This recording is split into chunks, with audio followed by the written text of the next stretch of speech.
Bonne journée. Si vous vous demandez s'il vaut la peine d'acheter une Audi Q7 de deuxième génération et quels problèmes vous pourriez rencontrer lors de son fonctionnement, alors vous êtes au bon endroit. Ainsi, la qualité de la peinture carrosserie de l'Audi Q7 ne donne lieu à aucune critique. Et l'âge des exemplaires usagés de deuxième génération n'est pas encore si ancien qu'il indique de graves problèmes de peinture. Des éclats et des rayures, rien de plus. Vous ne verrez même pas de rouille sur les véhicules qui n'ont pas été accidentés. Mais pour que les parties chromées de la carrosserie deviennent troubles et couvertes de petites taches noires, 3 à 4 ans de fonctionnement suffiront amplement. Et ceci à la condition que les riches propriétaires d'un crossover allemand s'arrêtent souvent au lave-auto et lavent régulièrement la saleté et les réactifs de la carrosserie. Les options après des accidents mineurs méritent une attention particulière. De plus, rien ne garantit que les phares LED endommagés dureront longtemps.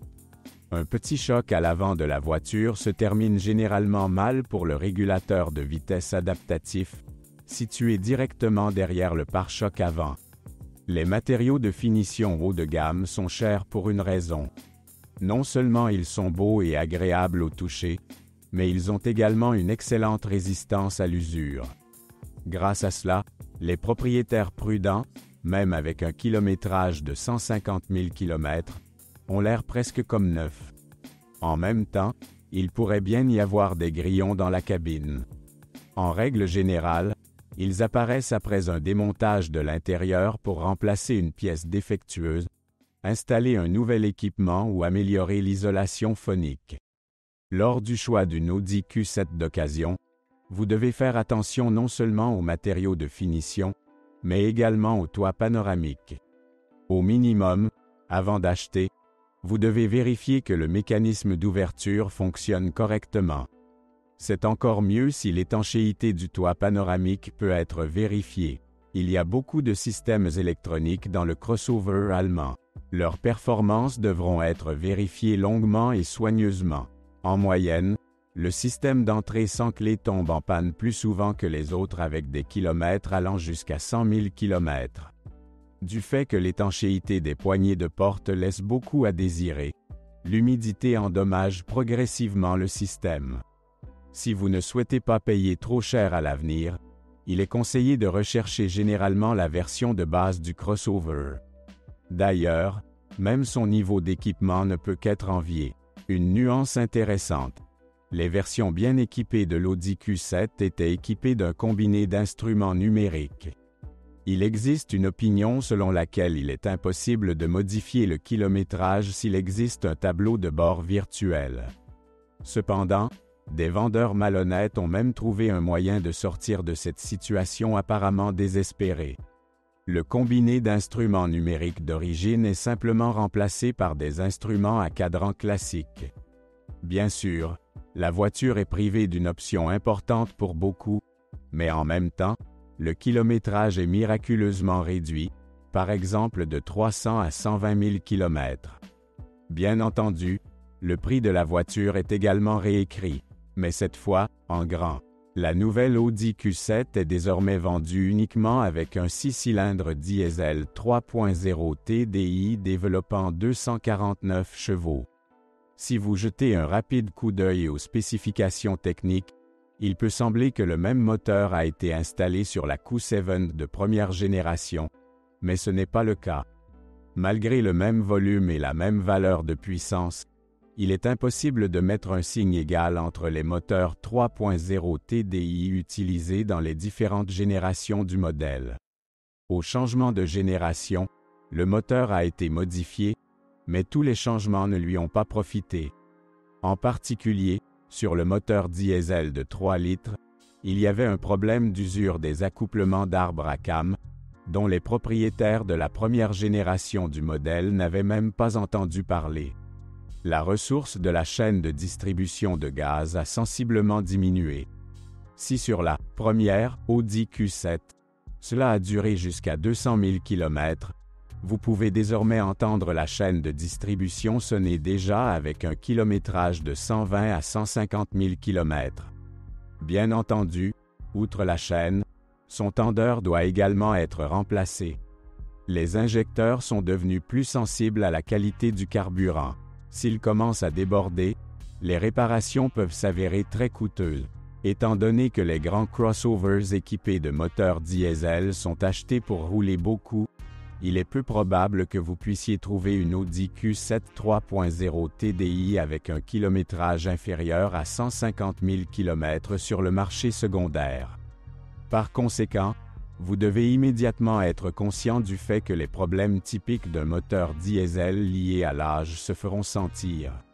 En particulier, avec un kilométrage élevé, le moteur diesel de 3 litres commence à fuir de l'huile et de l'antigel. Des fuites peuvent être détectées à la jonction du groupe motopropulseur avec la boîte de vitesse, sur la coupelle du filtre à huile et au niveau du joint d'huile de vilebrequin. De plus, vous devez inspecter soigneusement le joint de l'échangeur de chaleur et le capot arrière du moteur pour déceler des fuites. Heureusement, même avec un kilométrage supérieur à 200 000 km, les fuites sont relativement faibles. Vous pouvez facilement les supporter, sans oublier, bien sûr, de vérifier périodiquement les niveaux d'huile et de liquide de refroidissement. Le moteur essence 3.0 TFSI de 333 chevaux était beaucoup moins populaire sur notre marché. Et ce n'est pas surprenant, puisque les propriétaires ont dû payer pour une puissance supplémentaire avec à la fois une consommation de carburant élevée et des taxes de transport considérables. Le moteur utilise toujours des chemises en fonte et un bloc en aluminium. Sa conception ne surprendra donc pas les mécaniciens spécialisés dans la réparation et l'entretien des voitures de marque allemande. Par rapport à son prédécesseur, le moteur 3.0 TFSI de la génération dite Gen 2 est devenu plus fiable, mais la conception complexe ne pardonne toujours pas les économies d'huile moteur, le ravitaillement en carburant de mauvaise qualité ou le mépris du système de refroidissement. Grâce à un certain nombre de modifications, les ingénieurs Audi ont presque réussi à éliminer la consommation d'huile typique du moteur 3.0 TFSI. Cependant, à mesure que le kilométrage augmente, l'appétit pour le pétrole se manifeste toujours. Ce point ne doit en aucun cas être négligé, car même un manque d'huile minime peut entraîner des rayures dans les cylindres. Ils peuvent également apparaître si le propriétaire ne juge pas nécessaire de réchauffer le moteur à la température de fonctionnement avant de commencer à conduire, mais commence immédiatement à conduire activement. Il ne faut pas négliger les problèmes traditionnels du 3.0 TFSI avec les anneaux et le séparateur d'huile. L'effondrement des catalyseurs contribue également à la formation de éraflures dans les cylindres. Ces derniers ne supportent pas l'essence de mauvaise qualité. Le réglage des puces du moteur ne prolonge pas la durée de vie des catalyseurs. Cependant, même dans des conditions idéales, les catalyseurs durent entre 80 000 et 100 000 km. Après cela, la poussière de céramique commence à pénétrer dans les cylindres. Si rien n'est fait à ce stade, les conséquences seront très graves. Dans ce cas, il existe deux solutions. Soit remplacer les catalyseurs épuisés par des neufs, soit les supprimer. Parmi les problèmes relativement mineurs, il convient de noter la panne de la pompe à carburant basse pression. La pompe a une ressource relativement petite. De plus, les propriétaires d'une Audi Q7 équipée d'un moteur 3.0 TFSI doivent être prêts à nettoyer régulièrement les soupapes et le collecteur des dépôts de carbone qui s'y forment. Quant au bruit provenant du système d'échappement, dont se plaignent de nombreux propriétaires du crossover allemand, ce n'est pas la faute du groupe motopropulseur. Le seul défaut est l'ondulation du silencieux, qui brûle après 3 à 4 ans d'utilisation intensive de la voiture. Après remplacement, les bruits désagréables disparaissent. En général, sous réserve d'un entretien régulier de haute qualité, une unité à essence de 3 litres peut parcourir au moins 250 000 km avant des réparations majeures. Selon les normes modernes et compte tenu de la conception complexe, l'indicateur est très bon. Une autre chose est que le coût même d'une petite réparation d'un 3.0 TFSI s'avère généralement très élevé. Les passionnés de voitures qui achètent un crossover avec un kilométrage de 200 000 km devraient absolument en tenir compte. La part des crossovers équipés d'un moteur essence 2.0 TFSI développant 252 chevaux sur le marché secondaire ne dépasse pas quelques pourcents des ventes totales. Apparemment, les acheteurs de la nouvelle Audi Q7 pensaient à juste titre que le modeste bloc de 2 litres situé sous le capot d'un crossover haut de gamme n'avait rien à voir. Mais si seulement 4 cylindres ne vous dérangent pas, alors il n'y a aucune contre-indication sérieuse à l'achat de la version de base. L'unité 2.0 TFSI est une sorte de successeur du moteur 2 litres de la série FSI. Mais si cette dernière est devenue célèbre pour sa consommation d'huile élevée et n'a généralement pas donné de bons résultats, alors la série TFSI est exempte de consommation d'huile excessive. Une autre chose est qu'il ne faut pas compter sur le fait qu'une Audi Q7 de 2 litres en fonctionnement ne coûtera pas plus cher que certaines Kia Optima avec un moteur du même volume. Par exemple, la chaîne de distribution du 2.0 TFSI, comme dans les autres unités disponibles pour l'Audi Q7, est située du côté de la boîte de vitesse. Son remplacement après une course de 150 000 km ne peut être évité même avec une conduite silencieuse.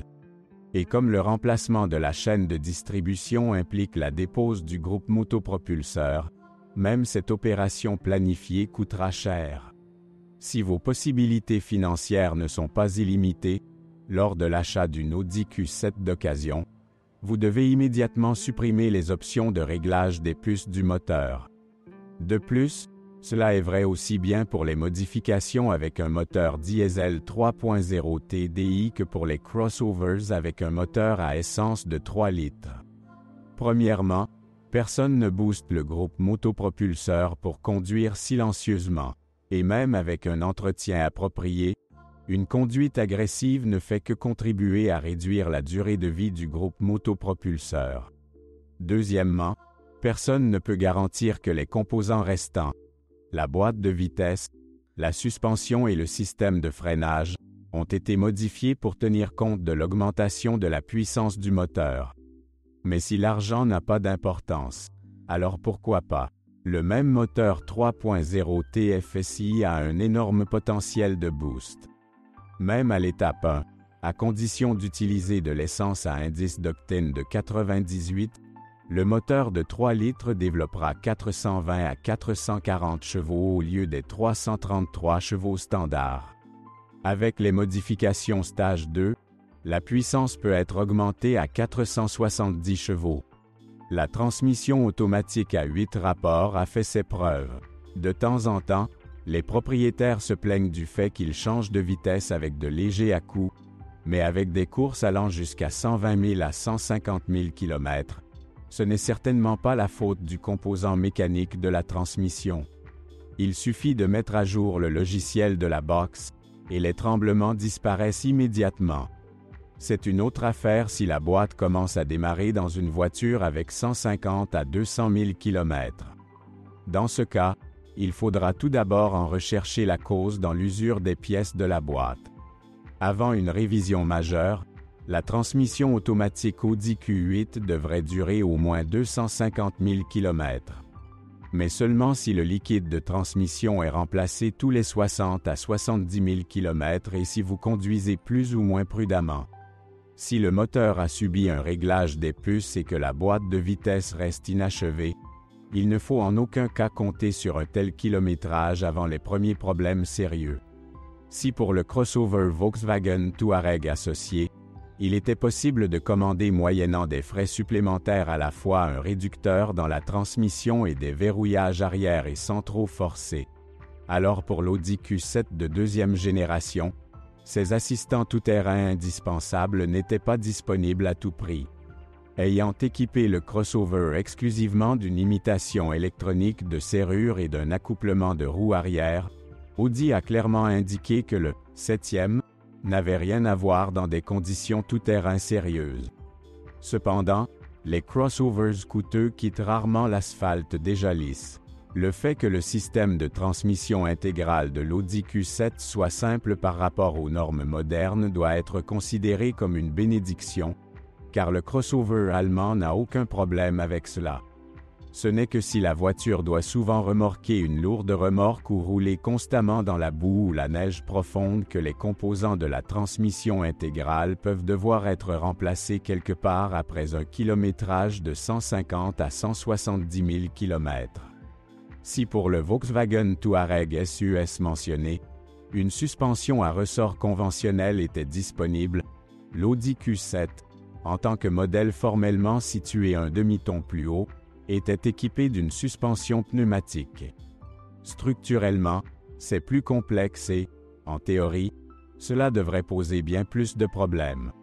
Mais en pratique, il ne faut pas avoir peur de la pneumatique. Les ingénieurs de Volkswagen l'ont rendu très fiable. Même les cylindres, qui ne sont pas en vain considérés comme le point le plus vulnérable de la suspension pneumatique, sont solidement cachés sous des capotes de protection et peuvent supporter au moins 100 000 km. Une autre chose est que vous ne pourrez pas ignorer longtemps les problèmes liés à la suspension pneumatique. Par exemple, si les cylindres commencent à purger de l'air, le compresseur de pompage devra fonctionner avec une charge accrue.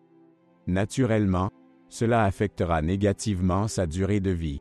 Bien entendu, remplacer les éléments de suspension pneumatique n'est pas un plaisir bon marché.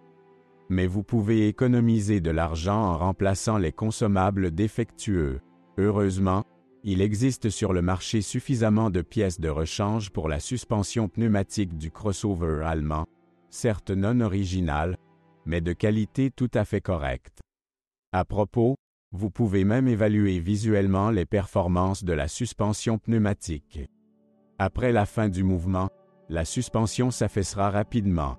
En termes de fiabilité, la deuxième génération de l'Audi Q7 peut être qualifiée de moyenne élevée. Mais cela ne signifie pas que posséder un crossover allemand se fera sans nuages. Afin de vous protéger d'une manière ou d'une autre des dépenses importantes immédiatement après l'achat, il est préférable de ne pas acheter une Audi Q7 sans un diagnostic approfondi de tous les composants. Si le vendeur refuse de diagnostiquer, il est préférable de chercher une autre copie. Heureusement, il existe suffisamment d'options d'occasion sur le marché secondaire et chaque année, il y en aura de plus en plus. Si vous êtes propriétaire, assurez-vous de laisser un commentaire sur cette voiture.